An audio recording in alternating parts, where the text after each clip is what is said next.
Hi guys, welcome back to our YouTube channel. We got something new today. So if you are new here, you know what to do. Subscribe, all right, so that you don't miss out to the upcoming content. So today I'm going to talk about my first time at the university. So we're going to be back shortly. Stay tuned.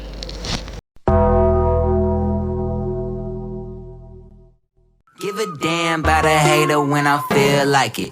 Not today, not today, not today, not tomorrow. Get out my way, please, I'm trying to get paid. Thank you very much for your patience. Your girl is here. I am back. I never make you wait for too long. Anyway, I am Kharelo Mashilo from Ramoloi and I'm 22 years of age. I'm a student at the University of Limpopo, doing B.Ed, majoring in physical science, technology, and mathematics. I'm sorry, I won't tell you the level I'm currently in. It's too difficult. I'm in Kosiara. Anyway, like I said, I'm going to talk about my first time at university.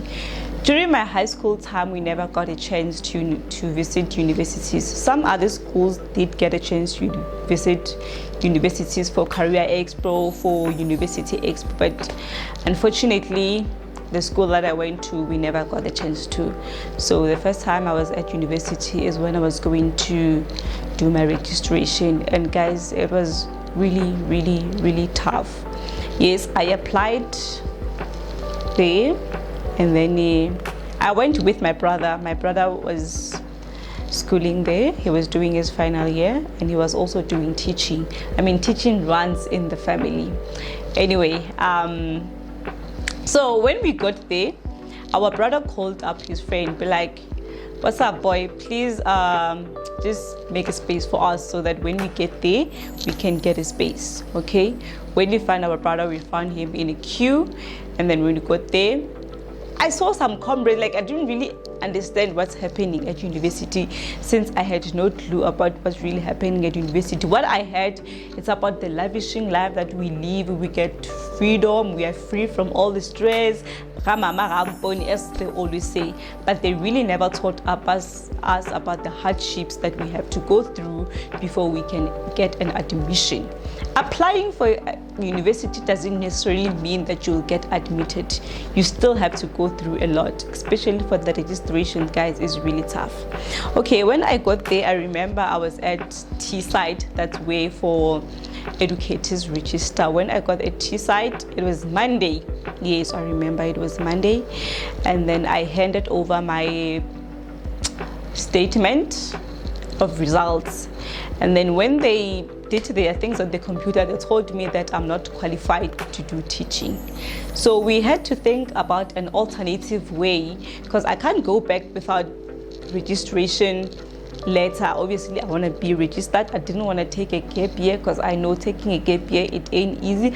I'll be broke, sitting at home, and then I'll be tired of all of these things. So we went to the mathematical science lab where they do admission for BScs.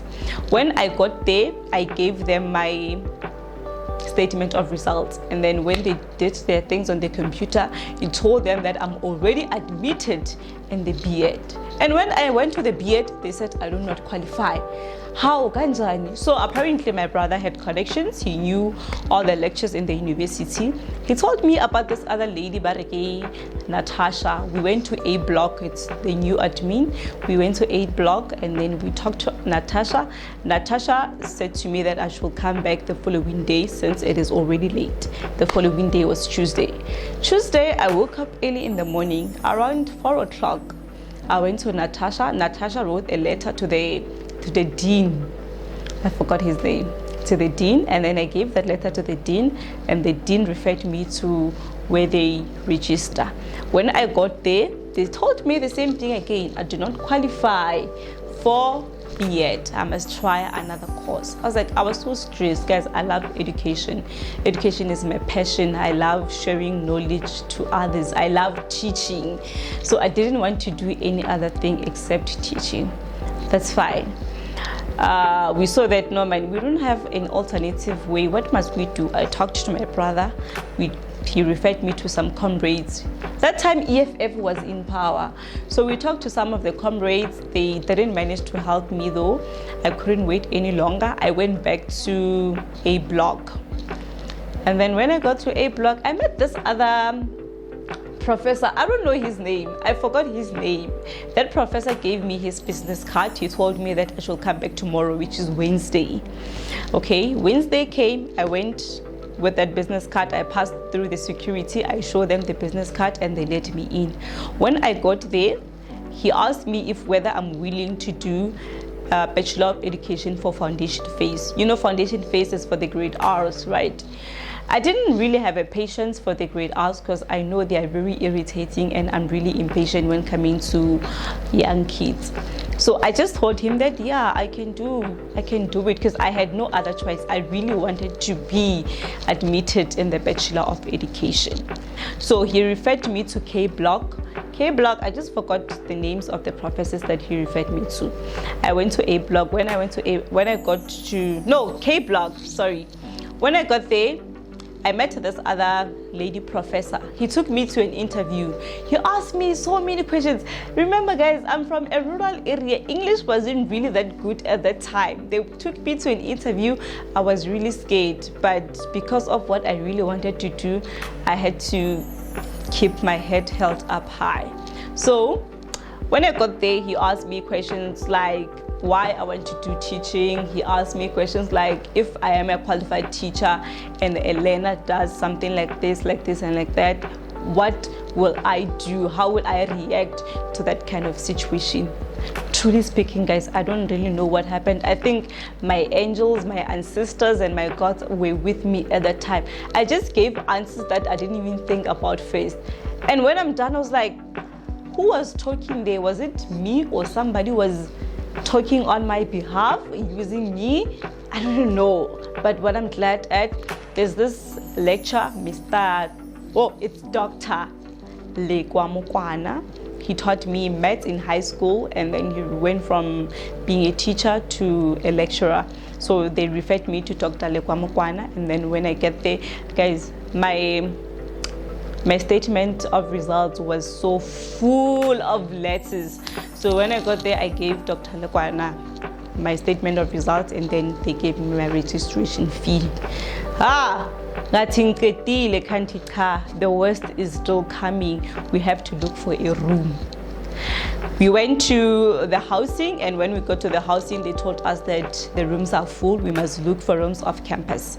Remember, we do not know anything about University of Limpopo. We do not know anything about TEFLOP. At that time, my brother went home. He showed me the University of Limpopo and be like, now you are on your own. You need to learn about these old things on your own. So I was with this girl, Itawura, his a distant cousin, and then he was helping me to look for a room. We went to gate 1. So like the people that already know about TEFLOP, Mankweng as a whole, they told us, no, gate 1 is dangerous. Since you all are still new to this university, mafresh, you know, the first years they call us mafresh. So gate 1 is dangerous. We shouldn't stay at gate 1. We went to gate 2. Hey, gate 2 is also dangerous. Gate 3 is also dangerous. So we didn't know what to do. Then there's this other lady, Barikiwi Tumelo, Mahoba, is a friend of my brother. So I met her. I told her, no man, we tried looking for a room off campus, and then all the gates they're saying they are dangerous. Now we don't know what to do. So she rented a room, go MBC on us. So there was this other lady, she was renting out her room. Then we rented that room out. So we were staying at MBC. So when we stayed there, the securities at MBC thought that we are doing honors, only not knowing that we are first years. But we didn't show because I talked too much. So like I was talking, everyone in that rest knew me.